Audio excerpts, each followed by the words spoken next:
Dumipensa si Senador Ronald Bato de la Rosa sa mga akusasyon na ginagamit ang kanyang komite sa paninira lalo na kay Pangulong Bongbong Marcos.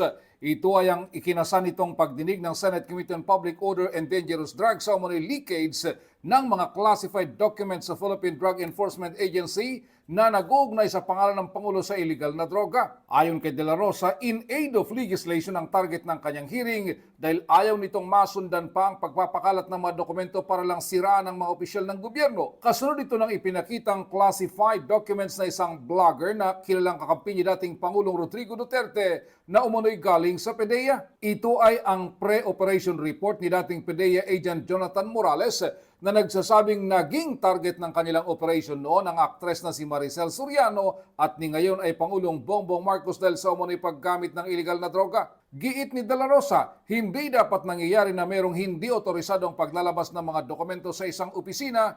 Delikado umano ito dahil maaring ito ang maging dahilan ng pagbagsak ng isang gobyerno. Kaya dapat mapatawan ng mabigat na parusa ang sino mang gumagawa ng leakage ng mga classified documents.